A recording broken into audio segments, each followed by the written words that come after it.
Turn the tap off when you're brushing your teeth. An entire generation grew up hearing it. Water conservation became second nature. The same happened with saving electricity, turning appliances off at the wall, using less power wherever possible.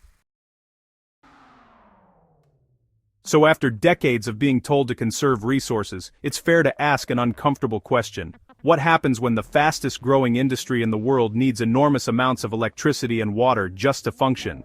That's the situation we're now in with artificial intelligence.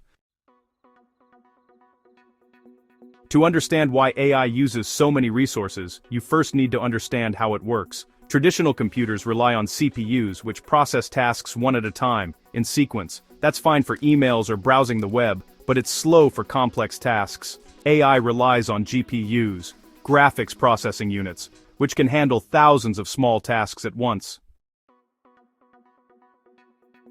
GPUs were originally built for video games, but it turns out that this parallel processing is perfect for training neural networks, which are loosely inspired by how the human brain works. When researchers started training AI on GPUs instead of CPUs, progress exploded.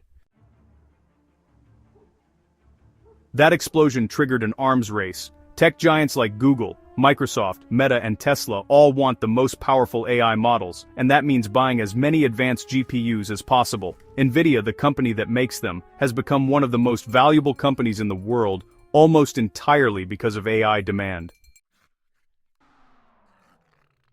But these chips get extremely hot. Running thousands of them together day and night requires vast amounts of electricity and water for cooling. Entire data center campuses now consume as much power and water as small cities. Some companies are even turning to nuclear power just to keep their systems running. So, how bad is it really? On an individual level, not very. A single ChatGPT text prompt uses about the same amount of energy as running a household pool pump for just over a second. The water used per prompt is tiny, about 1/15 of a teaspoon. Even image generation or video creation, while more expensive, still doesn't come close to everyday household activities like air conditioning or driving. On a global scale, data centers today use less water than industries like golf or agriculture. So, if you're worried that using AI occasionally is destroying the planet, it isn't. But here's the catch. AI data centers run 24/7, often relying on fossil fuels when renewable energy isn't available. They're also highly concentrated in certain regions, placing heavy strain on local power grids and water supplies.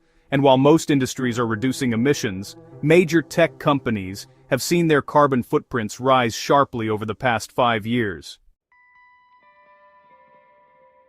AI companies argue that the trade-off is worth it, that AI will help solve climate change, predict disasters, and drive scientific breakthroughs. Maybe they're right, but those benefits are mostly in the future, while the costs are happening now. AI is useful, but it's not magic. It still needs human supervision, it still makes mistakes, and its growth is being driven by enormous financial incentives.